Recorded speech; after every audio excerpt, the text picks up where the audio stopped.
जी अस्सलाम वालेकुम students. Chapter number 20 में आज हमने जो टॉपिक पढ़ना है वो quantize radii, quantized energy. Hydrogen में, हाइड्रोजन एटम में जो इलेक्ट्रॉन होता है ना, उस इलेक्ट्रॉन का रेडियस भी निकालना, उसकी एनर्जी भी निकालनी है। चैप्टर 20 में ये सारा मैथमेटिकल पोर्शन है, ये सारी डेरिवेशन है, फार्मूले। आप जैसे मैथमेटिक्स के सवाल नहीं करते, बिल्कुल उसी तरह से है। एक स्टेप से अगला स्टेप खुद ही पता चलता जाएगा। इन टॉपिक्स को आप रटा नहीं लगा सकते, इनकी डेरिवेशन को याद नहीं कर सकते, इसको समझ नहीं है कि किस तरह से लेकर चल रहे हैं। ये केमिस्ट्री में ना, आपने जो केमिस्ट्री वाले स्टूडेंट्स हैं उन्होंने फर्स्ट ईयर केमिस्ट्री में क्वांटाइज रेडियस और एनर्जी पढ़ी होगी इलेक्ट्रॉन के लिए। बोहर्स मॉडल में ना, बोहर्स मॉडल में इलेक्ट्रॉन की एनर्जी और रेडियस हमने पढ़ा था केमिस्ट्री में फर्स्ट ईयर में।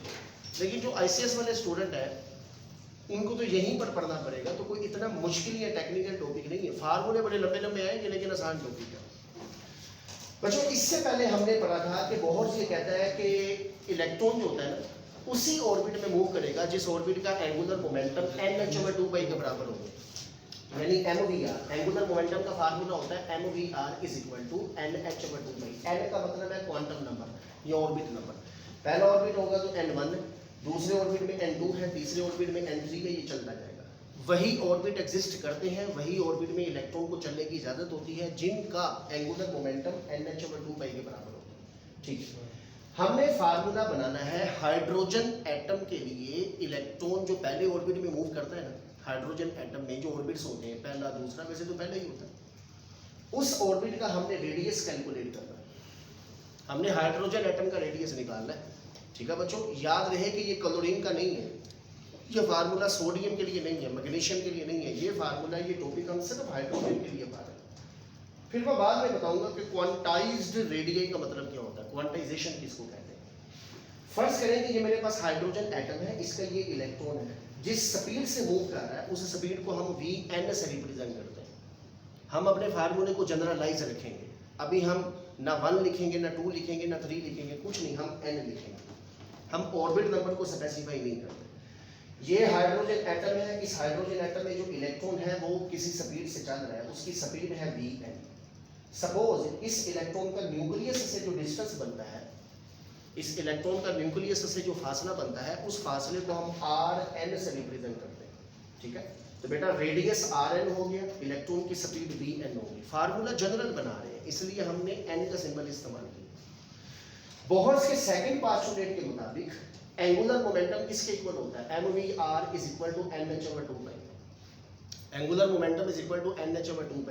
यहाँ पर V के साथ लिख सकते हैं n, क्योंकि स्पीड Vn है, R के साथ भी Rn रहेगा, = NH/2π। यहाँ से स्पीड निकालो बच्चों, तो स्पीड Vn M और Rn उधर ले जो डिवाइड हो जाएगा, तो स्पीड का फार्मूला बनेगा स्पीड ऑफ इलेक्ट्रॉन NH ऊपर डिवाइडेड बाय 2π पहले से है, M और Rn उधर गया तो ये डिवाइड हो गया।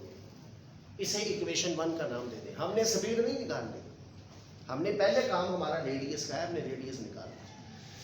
बच्चों आप जानते हैं कि कोई भी चीज़ अगर सर्कल में मूव करती है, कोई भी चीज़ अगर सर्कल में मूव करे ना, तो सर्कल में घुमाने के लिए एक फोर्स रिक्वायर्ड होती है। उस फोर्स को फिजिक्स में सेंट्रीपिटल फोर्स कहते हैं।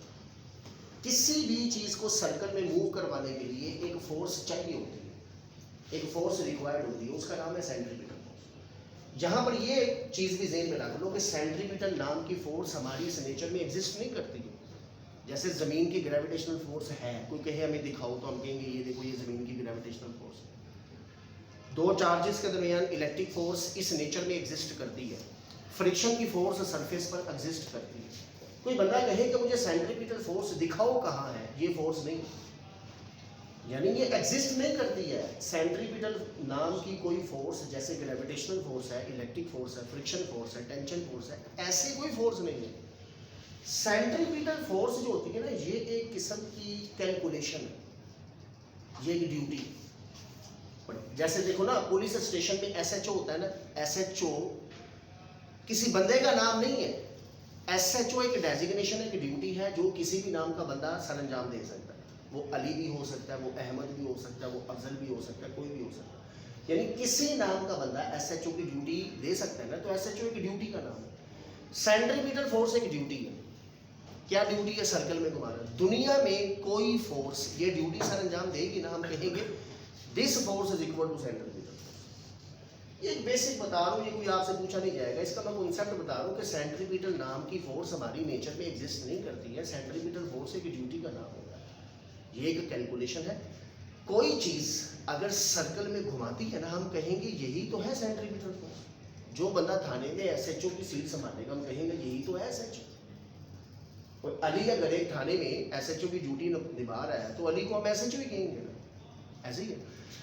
न्यूक्लियस के केस में बच्चों, एटम के केस में इलेक्ट्रॉन को कौन घुमाता है सर्कल में? तो आंसर है ये आपके पास न्यूक्लियस है प्लस, इलेक्ट्रॉन पर चार्ज कौन सा होता है? माइनस। माइनस और प्लस में फोर्स ऑफ अट्रैक्शन होती है। माइनस में और प्लस में फोर्स ऑफ अट्रैक्शन होती है, इलेक्ट्रिक फोर्स। ये जो न्यूक्लियस की इलेक्ट्रिक फोर्स है ना, इलेक्ट्रिक फोर्स, ये इलेक्ट्रिक फोर्स इलेक्ट्रॉन को सर्कल में घुमाती है। तो हम कहेंगे this electric force is equal to centripetal force. ठीक है ना? तो यहाँ पर सेंट्रीपिटल फोर्स का किरदार, सेंट्रीपिटल फोर्स की ड्यूटी कौन सा अंजाम दे रहा है? Electric force. तो electric force is equal to centripetal force. कभी कभार मैग्नेटिक फोर्स ये काम करती है, तो हम लिखते होते हैं magnetic force is equal to centripetal force. Satellite के केस में जमीन की फोर्स ऑफ ग्रेविटी ये ड्यूटी सर अंजाम दे रही होती है, तो हम कहते हैं gravitational force is equal to centripetal force. तो कभी सोचा है कि सेंट्रीपिटल फोर्स खुद क्या है? कुछ भी नहीं। अगर खुद कुछ होती, नेचर में ये फोर्स पाई जाती खुद से, तो फिर हम क्यों लिखते बार बार ये सेंट्रीपिटल मैग्नेटिक के बराबर है, यहाँ पर सेंट्रीपिटल ग्रेविटेशनल के बराबर है, सेंट्रीपिटल इलेक्ट्रिक के बराबर है। सड़क के केस में गाड़ी घूमती है तो सेंट्रीपिटल फोर्स फ्रिक्शन के बराबर होती है, वेट के बराबर होती है। तो सेंट्रीपिटल फोर्स खुद कुछ नहीं है, कोई ना कोई फोर्स इस नेचर में होगी जो सेंट्रीपिटल फोर्स की ड्यूटी सर अंजाम देगी। हम कहेंगे यही तो है सेंट्रीपिटल फोर्स। ठीक है? तो सेंट्रीपिटल फोर्स बारी बारी कोई भी फोर्स सेंट्रीपिटल फोर्स बन सकती है। तो यहाँ पर इस केस में, न्यूक्लियस के केस में, इलेक्ट्रॉन और न्यूक्लियस के दरमियान जो फोर्स ऑफ अट्रैक्शन होती है ना, ये इलेक्ट्रिक फोर्स होती है जो सर्कल में घुमाती है। हम कहेंगे यहाँ पर इलेक्ट्रिक फोर्स है सेंट्रीपिटल फोर्स के बराबर। चलिए, ये वैसे फर्स्ट ईयर का कॉन्सेप्ट है, जहाँ पर आया मैंने उसको थोड़ा सा एक्सप्लेन कर दिया। सेंट्रीपिटल फोर्स का फार्मूला क्या है? M V square upon R. Speed को हम क्या लिख रहे हैं? V N. रेडियस को किससे रिप्रेजेंट कर रहे हैं? R is equal. Electric force Coulomb's law. Coulomb's law क्या होता है? के 1/4 को के कहते हैं ना। Q1 Q2 बेटा, इलेक्ट्रॉन पर चार्ज भी E है, न्यूक्लियस पर चार्ज भी E है, और प्रोटॉन और इलेक्ट्रॉन पर चार्ज की वैल्यू बराबर होती है, याद रखें। अगर इलेक्ट्रॉन पर चार्ज E है तो प्रोटॉन पर भी E होगा। मैग्नीट्यूड बराबर है, नेचर ऑपोजिट होती है, एक प्लस है एक माइनस होता है। तो हम सिर्फ मैग्नीट्यूड ले रहे हैं, इलेक्ट्रॉन पर भी E चार्ज, प्रोटॉन पर भी E, this is E square. ठीक हो गया? इलेक्ट्रॉन और प्रोटॉन, इलेक्ट्रॉन और न्यूक्लियस दोनों पर चार्ज बराबर है। तो कूलम्स लॉ में Q1 Q2 आता है, तो ये E स्क्वायर हो गया डिवाइडेड बाय R स्क्वायर, और यहाँ पर रेडियस को हमने, डिस्टेंस को Rn से लिखा है, दिस इज Rn स्क्वायर। तो बच्चों एक R इस R से कैंसिल आउट हो गया, फार्मूला आपके पास बन गया Vn square is equal to K E square upon R। इस फार्मूले को जरा ज़हन में रखना, ये आगे एनर्जी में जरा यूज होगा। M V square is equal to K E square upon R, एक आर से कैंसिल आउट हो गया। ये मैंने वैसे डब्बा बनाया, ये अगले टॉपिक में यूज होता है, अभी इसका कोई हिसाब नहीं, ये भी ऐसे ही चलेगा। बच्चों, स्पीड की वैल्यू कहाँ है? Put the value of V N in above equation. हाँ जी, put the value of V N in above equation. हाँ जी, ऊपर वाली इक्वेशन में वी एन की वैल्यू पुट करो। ये सबसे पहले वी एन निकाला हमने, पहले फार्मूला। इस वी एन को यहाँ पुट करें, एम मल्टीप्लाई, बच्चों वी एन स्क्वायर है, वी एन स्क्वायर है, तो उसका स्क्वायर लेके लिख दो ना, वो आपके पास वी एन है। ये बनेगा n square h square divided by 4 pi square m square r n square is equal to, यहाँ पर के ई स्क्वायर अपॉन आर एन पहले से। ठीक है? हमने centripetal force is equal to electric force use की, स्पीड की वैल्यू से पुट किया। ये आप सारा समझोगे ना टॉपिक, आपको खुद ही तरतीब समझ लगती जाएगी कैसे करना। ठीक है? कोई रटा लगाने की जरूरत नहीं है जी। बच्चों, स्पीड की वैल्यू यहाँ पर पुट की, स्पीड का स्क्वायर था तो स्क्वायर लेके लिख दिया। अब इस फार्मूले से सिर्फ आर निकालना, तो आर को सेपरेट करो, बाकी सारी चीजें इधर उधर कर दो। जो डिवाइड है वो मल्टीप्लाई हो जाएगी, जो मल्टीप्लाई है वो डिवाइड हो जाएगी, बस आर सेपरेट करना है। तो देखिए, एक आर इस आर से गया, बच्चों इधर से आर ऊपर ले आओ। अच्छा और भी कोई चीज कटती है तो पहले जरा काट देते हैं। एक एम इस एम से गया, बस और कुछ नहीं करता। ये आर ऊपर ले आओ, के इसके नीचे ले दो, तो ये बनेगा आर एन इज इक्वल, ये आर ऊपर आ गया, ठीक है, इज इक्वल टू, इधर क्या बच गया, एन स्क्वायर एच स्क्वायर, नीचे 4 पाई स्क्वायर पहले से है, एक एम पहले से है, ये के ई स्क्वायर इधर आएगा तो डिवाइड हो जाएगा, दिस इज के। और सिर्फ आर को मैंने सेपरेट किया बच्चों, आर को सेपरेट किया तो उसके साथ जो रकमें थी जो मल्टीप्लाई वो डिवाइड हो जाएगी, उधर दूसरी तरफ जाके जो डिवाइड है वो मल्टीप्लाई हो जाएगी। This is the formula of quantized radius. First orbit में if n is equal to 1, यहाँ पर n ऑर्बिट नंबर है ना, अगर n 1 हो तो r1 किसके इक्वल आएगा, r1 is equal to n 1 है, 1 का स्क्वायर 1 ही होता है, पीछे बच गया h square divided by 4 pi square m k e square. बच्चों h भी कांस्टेंट, यूनिवर्सल कांस्टेंट, 4 पाई भी constant, mass m mass of electron भी कांस्टेंट है, k कूलम्स ला 9 × 10 रेज़ की पावर +9, e चार्ज है 1.6 10 रेज़ की पावर -9, ये सारी रकम देखें कांस्टेंट है, हमें सब की वैल्यूज पता है, हमें सब की वैल्यूज पता है। तो आपके पास यहाँ पर h 4 पाई m k e सब की वैल्यूज पुट करें तो ये आंसर निकलता है 0.53 नैनोमीटर, नैनो का तो रेज़ की पावर -9। तो बच्चों पहले ऑर्बिट का, हाइड्रोजन एटम के पहले ऑर्बिट का रेडियस होता है 0.0 है कि 0.53 है, 0.0 है, एक 0 हो रहा है, ये है 0.053 नैनोमीटर, ये निकालना है क्या R1। आप देखें ना रेडियस के फार्मूले में सारी चीजें तो कांस्टेंट है सवाई n के, n बस बताओ क्या है, पहला ऑर्बिट दूसरा तीसरा n पुट करना है। तो आप देखें मैं इस रकम की जगह ये बच्चों h square divided by 4 pi square m k इसकी जगह लिख सकता हूँ R1। तो मैं एक फार्मूला ऐसे भी तो लिख सकता हूँ Rn is equal to n square into R1, ठीक है। Radius is directly proportional to square of orbit number, square of orbit number. पहले ऑर्बिट में रेडियस अगर r1 है, दूसरे ऑर्बिट में रेडियस बच्चों, दूसरे ऑर्बिट में रेडियस 2 का स्क्वायर कितना होता है 4, दूसरे ऑर्बिट में रेडियस पहले का 4 गुना होता है। अगर पहले ऑर्बिट में रेडियस r1 है, n1 है, n1 तो r1 निकलेगा, दूसरे ऑर्बिट में क्या होगा n2 है, तो R2 is equal to 2 का स्क्वायर 4 मल्टीप्लाई R, स्क्वायर के हिसाब से बढ़ गया। तीसरे ऑर्बिट में रेडियस 3 का स्क्वायर 9 R1, चौथे में 16 R1, ऐसे। तो अगर आपको पहले ऑर्बिट का रेडियस पता है तो किसी भी ऑर्बिट का रेडियस निकालना है n स्क्वायर से ज़रूरत है, ठीक है। तो पहले ऑर्बिट में R1 है तो दूसरे में 2 का स्क्वायर 4 R1, तीसरे में 3 का स्क्वायर 9 R1, 16 R1, ऐसे चलता है। ये तो रेडियो। अच्छा इसे क्वांटाइज्ड क्यों कहते हैं? क्वांटाइजेशन का मतलब पता क्या होता है? इसकी कोई डेफिनेशन नहीं है।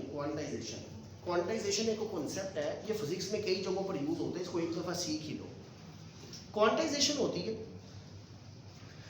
एक कोई भी चीज आपके पास मिल गई है ना, कोई आपको एक चीज मिल गई है, अगली चीज या तो आपको उसका डबल मिले या उसका ट्रिपल मिले या उसका 4 गुना मिले या 5 गुना मिले, सेंटर में इशारे वाली रकमें ना हो। मुझे एक अंडा मिल गया, उसके बाद अगला या तो मुझे 2 अंडे मिल सकते, आधा तो अंडा होता ही नहीं। समझाने के लिए बात बता रहा हूँ। आप दुकानदार के पास गए, आपने कहा 1 अंडा दे दो, ठीक, कम पड़ गए, घर वाले कहते और लाओ, तो कितने लाओगे आप? या 2 लोगे या 3 लोगे या 4, तो हम कहेंगे eggs is quantized, this is quantization. एक एनर्जी पैकेट, एक फोटोन होता है, एक पैकेट, उसके बाद क्या 1.5 पैकेट होता है, 1.5 पैकेट एनर्जी का होता है, या आपके पास 2.25 पैकेट होते हैं एनर्जी के, या 3.25 होते हैं। नहीं, एक अगर फोटोन होगा तो उससे अगला 2 फोटोन ही होंगे या 3 फोटोन होंगे या 4 फोटोन, तो एक फोटोन का मल्टीपल ही होंगे ना आगे, तभी तो NHF लिखते हैं। और बात समझ लग रही है? आपके पास कोई एक क्वांटिटी है, अगली वैल्यूज उसकी उसी का मल्टीपल होनी चाहिए, पूरे हिस्से का, पूरे हिस्से का। या आपका 2 टाइम्स हो जाए या 3 टाइम्स हो जाए या 4 टाइम्स हो जाए, अशारिये वाली डेसिमल वाली रकमें ना हो, इस बिहेवियर को क्वांटाइजेशन कहते हैं। जैसे मैं कहता हूँ कि किसी बॉडी से, किसी एटम से या 1 इलेक्ट्रॉन निकाल सकते हैं या 2 निकाल सकते हैं, 1.5 इलेक्ट्रॉन तो होता ही नहीं। तो हम चार्ज कैसे लिखते हैं? हम लिखते हैं Q is equal to NE। किसी बॉडी पर चार्ज या 1E होगा या 2E होगा या 3E होगा या 4E, किसी बॉडी के पास चार्ज या 1 इलेक्ट्रॉन होगा या 2 या 3 या 4, ये बिहेवियर क्वांटाइजेशन है। तो हम कहते हैं चार्ज इज क्वांटाइज्ड। बच्चों किसी बॉडी को नेगेटिव चार्ज देना है, आप उसे 1 नेगेटिव दो, कैसे दोगे? 1 इलेक्ट्रॉन दो। अगर 2 नेगेटिव देना है तो कैसे दो? कभी 1.5 नेगेटिव चार्ज हुआ है किसी पर? नहीं होगा। 1 इलेक्ट्रॉन का ही मल्टीपल होगा ना। This behaviour is known as quantization. ठीक है, पहले ऑर्बिट में रेडियस r1 है, अगले का रेडियस उसका 4 गुना होगा, 4r। उसका मल्टीपल आया ना, पूरा हिस्सा आया, पूरा अशारिया तो नहीं ना आया, डेसिमल तो नहीं आया, पूरा डिजिट आ रहा है। यानी हमारे पास एक रेडियस जितना होता है ना ऑर्बिट का, अगले रेडियस उसी के मल्टीपल्स होते हैं। अगले रेडियस उसी के मल्टीपल्स होते हैं स्केल के हिसाब से। अगला 4r1 होगा, उससे अगला 9r1 होगा, उससे अगला 16r1 होगा, 25r1। r1 के मल्टीपल है और मल्टीपल में पूरे पूरे डिजिट है। ठीक है, R1 के पूरे पूरे मल्टीपल्स हैं और पूरे पूरे डिजिट्स आ रहे हैं ना उसमें, कंप्लीट आ रहे हैं। इस बिहेवियर को कहते हैं क्वांटाइजेशन। तो हाइड्रोजन एटम का जो रेडियस होता है वो क्वांटाइज्ड है। पहले ऑर्बिट का जितना रेडियस है ना, उससे अगला उसका 4 मल्टीपल होगा, 4r1। यानी अगला हमें ये नहीं मिला 1.1, 1.2, 2.1, 2.2, 2.3, 2.4, 3.1, ये नहीं मिले। R1, 4r1, 9r1 सीधे सीधे मल्टीपल चल रहे हैं ना, पूरे पूरे डिजिट के। R1 के मल्टीपल चल रहे हैं। जैसे आप दुकानदार थोक की दुकान पर जाते हो, कहते हैं जनाब मुझे 2 अंडे दे दो। कहता नहीं, अंडे हम देते नहीं, हम तो ट्रेवों के हिसाब से देते हैं। एक ट्रे में 5 दर्जन होती है। फिर आपने कहा हाँ मुझे 5 ट्रे दे दो। अब 5 ट्रे में कितने दर्जन आ रहे हैं? या 6 ट्रे ले लो, या 7 ले लो, या 8 ट्रे ले लो। अब एक ट्रे में 5 दर्जन 60 अंडे, तो वो आपको 62 अंडे नहीं देगा, वो आपको 63 नहीं, या 60 मिलेंगे या 120 मिलेंगे। 2 ट्रे ले लो, ठीक है ना। This is quantization. ये मैं आपको बता रहा हूँ कि ये क्वांटाइजेशन बिहेवियर हो, मल्टीपल पूरे पूरे मल्टीपल जो होता है ना डिजिट का, ये क्वांटाइजेशन। चलो अब इसके बाद ना बच्चों रेडियस को निकाल लिया। अगर स्पीड निकालनी हो इलेक्ट्रॉन, देखो पहले हमें स्पीड पता थी, स्पीड पुट किया तो रेडियस निकला, यहाँ स्पीड लिखा तो रेडियस निकला। अब अगर रेडियस को बच्चों, इस रेडियस को यहाँ पुट कर तो स्पीड निकला। तो रेडियस को जरा put the value of r in equation में। तो ये आपके पास क्या बनेगा? Put the value of r in equation 1। Put the value of r and in equation 1। ये थोड़ी थोड़ी साथ इंग्लिश मारना जरूरी होता है। वैसे इसका वो होता तो नहीं, लेकिन चीज़ अच्छी लगती है। खाली मैथमेटिकल स्टेप लिखे जाए तो वो बुरा लगता है। तो ये इंग्लिश के वर्ड ऐसे हैं जो हर बच्चे को याद हो जाते हैं। जी बच्चों, स्पीड का फार्मूला क्या है? जी बच्चों, स्पीड वो देखें, Vn is equal to NH divided by 2πm। आपने रेडियस की वैल्यू जो निकाली है ना उसे पुट करना है। रेडियस पुट करना है, तो रेडियस पुट करें क्या है? रेडियस है बच्चों n square h square divided bye 4πm k square. इसको सिर्फ सॉल्व करना है। यहाँ पर आपने स्पीड निकालनी है, तो देखें बच्चों, एक NH से कैंसिल आउट हो गया, एक NH से कैंसिल आउट हो गया बच्चों। ये M से क्या, ये पाई से कैंसिल आउट हो गया, 4 से हो गया, 2 आ गया। बड़े के नीचे वाली रकम वो सीधी ऊपर चले जाए। अब नीचे जो चीज बची है 2 बचा, पाई बचा, यार क्यों नहीं चुप हो?